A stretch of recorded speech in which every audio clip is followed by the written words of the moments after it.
a mais um encontro. Hoje, o Sabadão, ele é histórico. Vamos falar sobre a independência do Brasil. A independência do Brasil foi o processo histórico de separação entre Brasil e Portugal, que se deu em 7 de setembro de 1822. Por meio da independência, o Brasil deixou de ser uma colônia portuguesa e passou a ser uma nação independente. Com esse evento, o país organizou-se como uma monarquia que tinha Dom Pedro I como imperador. Mas quais foram as causas da independência do Brasil? A independência do Brasil tem uma grande ligação com a transferência da corte portuguesa para a colônia em 1808. Os acontecimentos que se passaram no intervalo de tempo entre 1808 e 1822 levaram ao desgaste da relação entre a elite brasileira, sobretudo a do Sudeste, com o Reino de Portugal. Mudanças sensíveis aconteceram no Brasil neste período, que ficou conhecido como período joanino. Essas mudanças ocorreram no campo cultural, econômico e político. A primeira medida de grande repercussão na época foi a abertura dos portos do Brasil, em 1808. Esse foi o fim do monopólio comercial que existiu durante este período. Os principais acontecimentos da independência do Brasil. A independência ocorreu ou aconteceu na medida em que a elite brasileira percebeu que o desejo dos portugueses era restabelecer os laços coloniais. Quando a relação ficou insustentável, o separatismo surgiu como uma opção política e o príncipe regente acabou sendo convencido a seguir esse caminho.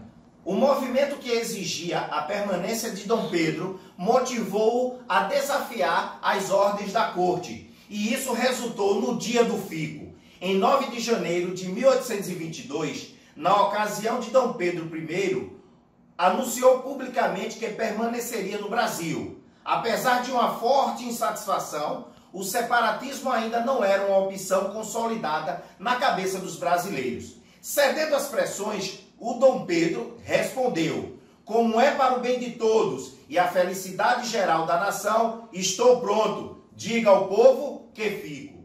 No dia 7 de setembro de 1822, voltando para o Rio de Janeiro, Dom Pedro se encontrava às margens do rio Ipiranga, em São Paulo, quando recebeu os últimos decretos de Lisboa, um dos quais transformava-o num simples governador, sujeito às autoridades da corte. Essa atitude o levou a decidir que estavam cortados os laços que se uniam o Brasil a Portugal. Assim, ordenou que todos os presentes tirassem dos seus uniformes as insígnias portuguesas que levavam e teriam gritado independência ou morte. Daquele momento em diante, este seria o lema de todos os brasileiros. No dia 12 de outubro do mesmo ano, Dom Pedro foi aclamado como o primeiro imperador do Brasil, com o título de Dom Pedro I, sendo coroado em 1º de dezembro de 1822. E para os amantes da literatura, seu nome completo era Pedro de Alcântara, Francisco, Antônio, João, Carlos, Xavier, de Paula, Miguel, Rafael, Joaquim, José, Gonzaga, Pascoal, Cipriano e Serafim.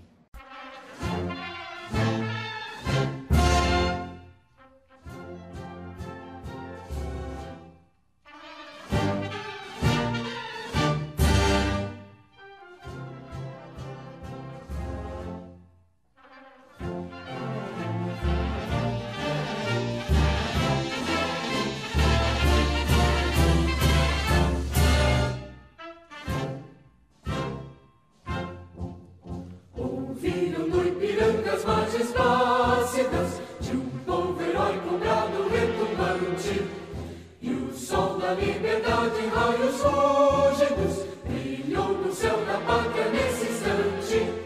Se o penhor dessa igualdade conseguimos conquistar com braço forte, em teu seio, ó liberdade, desafio nosso peito à própria morte. Ó pátria, pátria, idolatrada,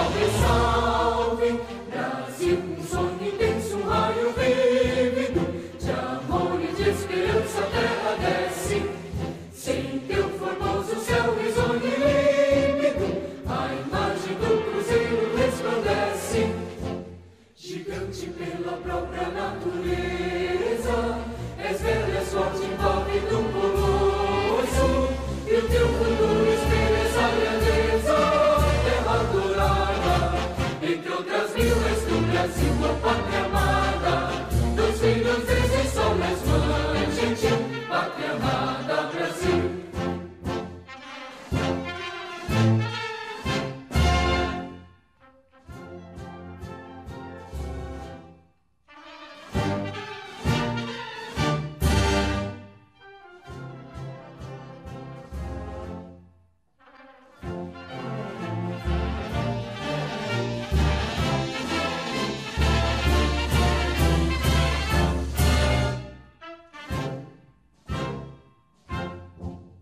Deitado eternamente berço esplêndido, ao som do mar e à luz do céu profundo, fulguras, ó Brasil, florão da América, iluminado ao sol do novo mundo, do que a terra mais garrida, teus risonhos lindos campos têm mais flores, nossos bosques têm mais vida, nossa vida no teu seio mais amores. Ó pátria amada, idolatrada, salve, salve, Brasil de amor eterno seja símbolo, olá para o que ostentas estrelado, e diga o pendilouro desta fórmula, mas no futuro e glória no passado, mas ergues a justiça clava forte, verás que o filho teu não foge à luta, nem teme que te adora a própria morte,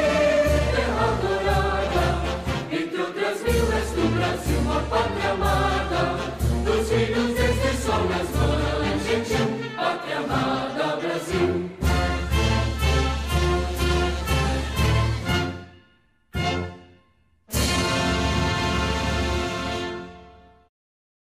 Olá pessoal, dando continuidade às comemorações da Semana da Pátria, eu trago para vocês agora os 4 símbolos nacionais ligados ao dia 7 de setembro, que representa a independência do Brasil, que são eles: a bandeira nacional, o brasão da República, o selo nacional e o famoso hino nacional. E apesar desses símbolos serem utilizados em apresentações do 7 de setembro, esses 4 símbolos também são comemorados no dia 18. Eles têm a sua data de comemoração, que é o dia 18 também deste mês de setembro.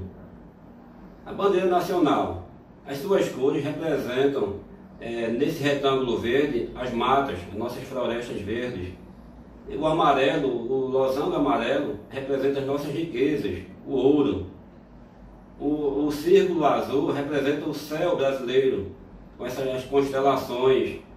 Por exemplo, a constelação que está aí no centro do círculo é o Cruzeiro do Sul, certo? E cada estrela dessa representa um estado brasileiro.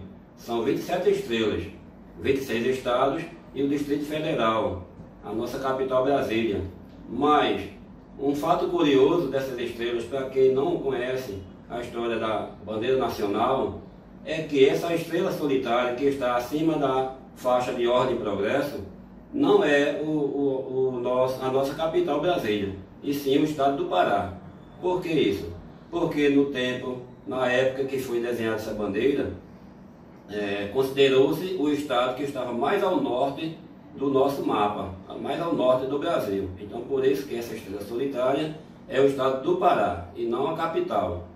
E a cor branca, que está nessa faixa de ordem e progresso, representa a paz entre os povos brasileiros. O segundo símbolo, que é o brasão da República, as nossas armas, representa a glória, a honra e a nobreza do Brasil. Ele aparece em papéis oficiais nos edifícios públicos, como o Palácio do Governo, os ministérios e quartéis. O selo nacional tem a finalidade de autenticação dos documentos oficiais expedidos pelo governo e também diplomas, certo? Nenhum documento sem esse selo é válido, perde a autenticidade. O hino nacional, que é um dos mais belos hinos do mundo, o nosso brasileiro, tem a letra de Joaquim Osório Duque Estrada e a música de Francisco Manuel da Silva. E agora eu passo a bola para a professora Luciana Vilarim, que fará uma análise linguística sobre a letra desse hino nacional. É isso aí, Ednei. Vamos continuar daqui. Vocês perceberam o quão é importante este sábado para nós brasileiros? Estamos hoje homenageando a nossa pátria, o Brasil. E eu vou falar um pouquinho sobre o hino do Brasil. Você vai conhecer sobre a história do nosso hino, algumas curiosidades e acabar de vez com as dúvidas no momento de entoar a tão solene canção. O poema parnasiano, que quer dizer aquele tipo de texto que traz muito sentimento, que traz muito amor, é hoje reconhecido oficialmente como o hino nacional do Brasil. Ele foi criado no ano de 1831 pelo poeta e ensaísta Joaquim Osório Duque Estrada. A letra acompanha a marcha que havia sido composta pelo musicista Francisco Manuel da Silva. O conjunto era considerado o hino do país de forma extraoficial desde a monarquia, por um consenso popular. Depois que foi proclamada a República Brasileira, o então presidente Deodoro da Fonseca promoveu um concurso para criar uma nova versão do hino brasileiro. A música vencedora não agradou à população, que considerava a música de Joaquim Osório Duque Estrada e Francisco Manuel da Silva o hino do nosso país. Para não desagradar o povo brasileiro, o presidente optou por manter e oficializar a música anterior como o hino do Brasil. E a nova canção, aquela que foi a vencedora do concurso, tornou-se então o hino da proclamação da República. Agora que você já conhece um pouquinho da história e do contexto em que foi institucionalizado o hino nacional, que tal analisar o que diz a letra da canção? E aí nós cometemos grandes erros na hora de entoar o hino que é tão belo e não sabemos nem o que é que significa as coisas que aparecem lá. Vamos ver? A primeira parte do nosso hino trata da liberdade do Brasil.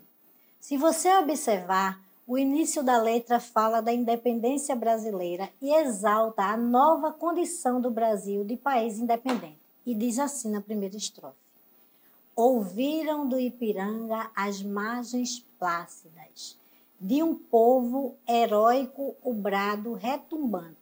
Então, nesses dois primeiros versos da letra, já é possível perceber a presença de inversões sintáticas, ou seja, as palavras não estão colocadas na ordem que normalmente conversamos e escrevemos.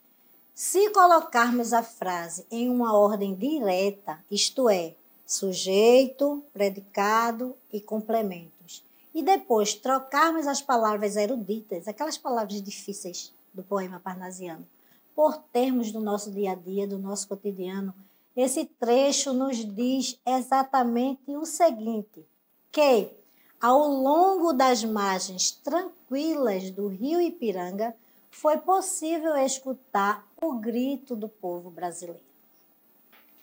Dom Pedro I estava próximo ao rio Ipiranga quando proclamou a República do Brasil.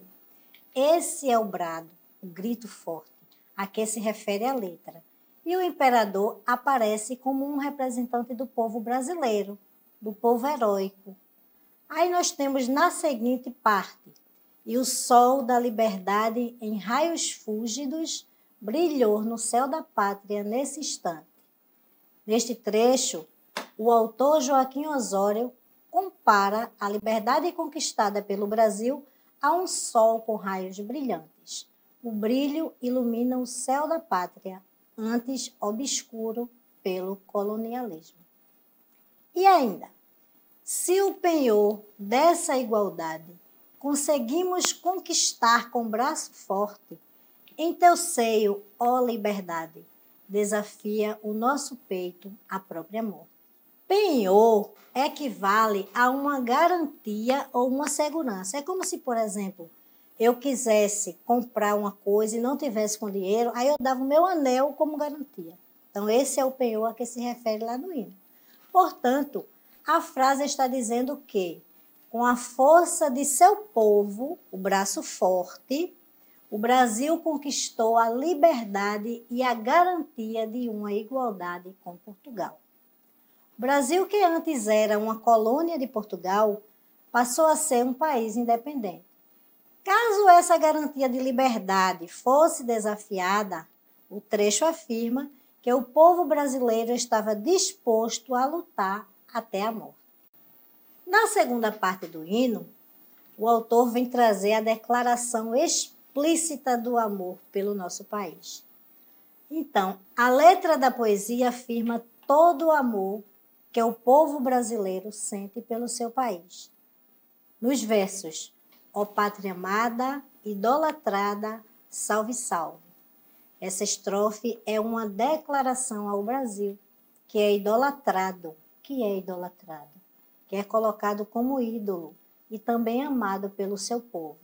Salve é uma forma de saudar e de desejar proteção ao país.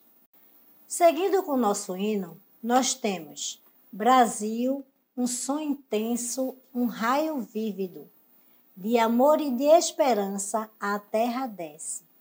Se em teu formoso céu, risonho e límpido, a imagem do cruzeiro resplandece. Para compreender esse trecho, primeiro vamos entender o significado de algumas palavras. Vívido é o mesmo que intenso, grande.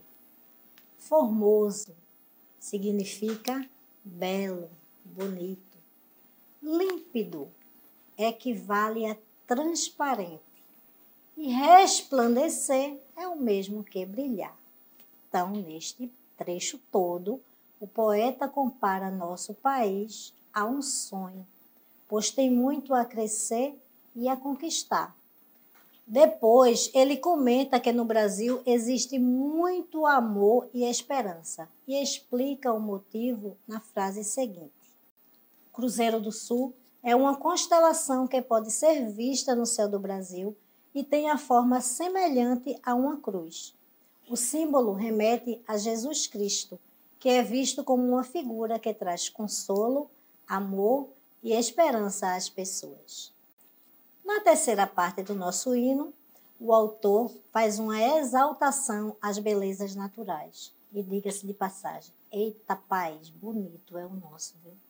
Então, uma boa parte do hino nacional ressalta a grandeza e as belezas naturais que o Brasil possui.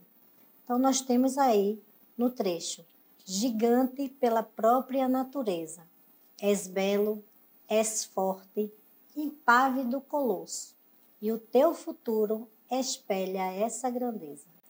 Na terceira parte do nosso hino, o poeta exalta o tamanho do nosso país, que é o quinto maior do mundo. No segundo verso, ele pontua isso novamente ao usar a palavra colosso para se referir ao Brasil. E o que é colosso? Colosso se refere a tudo aquilo que possui um tamanho descomunal, ou seja, muito grande. Dando continuidade, nos trechos a seguir, diz assim: terra adorada, entre outras mil, és tu, Brasil, ó pátria amada. Dos filhos deste solo és mãe gentil, pátria amada, Brasil. Essa parte é um pouco mais fácil de ser entendida. Ela também possui algumas inversões. Então, se colocarmos as palavras na ordem direta, aquela que eu falei antes, sujeito, predicado, complementos. O que está escrito exatamente nesse trecho é assim: Brasil, você é nossa terra adorada. Nós te escolhemos em meio a outras 1000 terras. Você é nossa pátria amada, a mãe carinhosa dos brasileiros, filhos deste solo. E dando continuidade, nós temos deitado eternamente em berço esplêndido, ao som do mar e à luz do céu profundo. Fulguras ao Brasil, florão da América, iluminado ao sol do novo mundo. Joaquim Osório transmitiu nesse trecho a ideia de que a localização geográfica do Brasil é privilegiada. Ele possui toda uma natureza que forma a imagem de um berço, uma metáfora que remete à recém-conquistada independência do Brasil, comparando o país a um bebê. No segundo verso, ele engrandece as praias brasileiras que estão sob a luz do céu profundo, ou seja, iluminadas por um céu ensolarado. Em seguida, o poeta aponta que o Brasil se destaca como um florão, ou seja, uma flor de ouro entre as outras nações da América, região que na época era chamada de Novo Mundo. Dando prosseguimento, do que a terra mais garrida, teus risonhos, lindos campos têm mais flores, nossos bosques têm mais vida, nossa vida no teu seio mais amores. Já escutaram isso em algum lugar, não já? Pois é.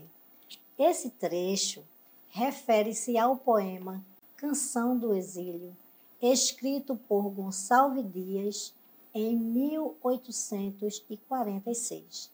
Ele também nos diz que os risonhos campos do Brasil têm mais flores do que outras terras consideradas garridas. O que são garridas? Consideradas vistosas. Os bosques do país têm muita vitalidade e a vida dos brasileiros possui mais amor por terem nascido em uma terra tão bela. E chegamos à quarta parte do nosso hino. E nesta quarta parte, o autor vem mostrar o amor pelo país acima de tudo. No final da canção, o poeta reafirma uma vez mais o amor que sente pelo país e declara que seus filhos o defenderão até a morte. É aquela estrofe lá de cima. Ó pátria amada, idolatrada, salve, salve. Brasil de amor eterno seja símbolo, o lábaro que ostentas estrelar. Aqui, o autor repete uma declaração de amor ao Brasil. Em seguida, usa novamente o recurso da inversão sintática para desejar que o lábaro, ou seja, a bandeira estrelada que o Brasil carrega, seja um símbolo de amor eterno. E seguindo, nós temos e diga ao verde louro desta flâmula, paz no futuro e glória no passado. Novamente ele faz referência à bandeira do Brasil, dessa vez como flâmula. Então ele está desejando paz no futuro e honrando o passado da bandeira, que representa o Brasil. E falando nisso, a cor verde é a principal da bandeira do Brasil. O poeta refere-se a ela como um verde louro, ou seja, do tom de uma planta chamada louro. A erva era usada nas coroas dos imperadores romanos, portanto, representa poder e grandeza. E aí ainda temos, mas se ergues da justiça a clava forte, verás que o filho teu não foge à luta, nem teme quem te adora, a própria morte. O primeiro verso começa com a palavra mas, indicando que se trata de uma oposição, de uma coisa contrária. Anteriormente, o poeta havia dito que deseja paz ao futuro do Brasil. Porém, se a justiça precisar ser defendida com uma clava forte, isto é, clava, um instrumento de madeira que antigamente era usado como arma, se acontecer isso, nenhum brasileiro fugirá da luta. Joaquim Osório conclui dizendo que quem adora o país não teme a morte. Os brasileiros sacrificariam a própria vida pela nação. E então nós temos ainda Terra Adorada, entre outras mil, és tu, Brasil, ó pátria amada. Dos filhos deste solo és mãe gentil, pátria amada, Brasil. O último trecho do hino nacional do Brasil afirma novamente que a terra brasileira representa uma mãe gentil para os filhos deste solo, ou seja, as pessoas que aqui nasceram. Ele também reafirma o tanto que ama a pátria e que, entre outros 1000 lugares, essa é a terra mais adorada. O hino nacional brasileiro é considerado um dos mais líricos do mundo, ou seja, ele é muito marcado pelo sentimentalismo, como eu falei lá no início. Ele é um retrato fiel do povo brasileiro, que é mundialmente conhecido por ser um povo alegre, emotivo e apaixonado. É com essa paixão característica de nosso povo que a maioria dos brasileiros canta o hino nacional. E isso é claramente percebido antes dos jogos esportivos, quando toda a plateia se levanta para entoar a canção. Então, pessoal, é isso aí. Que tal agora, ao entoarmos o nosso hino, pensar exatamente no que estamos dizendo? O hino brasileiro é, de fato, uma letra magnífica. Não existe no mundo nenhum hino mais bonito do que o nosso aqui do Brasil. E sem falar na emoção que ele nos transmite, né? Agora nas Olimpíadas, por exemplo, cada vez que aquela bandeirinha subia ali, no alto do pódio, as lágrimas escorriam assim, ó, de vento em popa. Aproveitem bem este feriado, cheiro no coração de todos vocês. Foi um prazer grande estar aqui.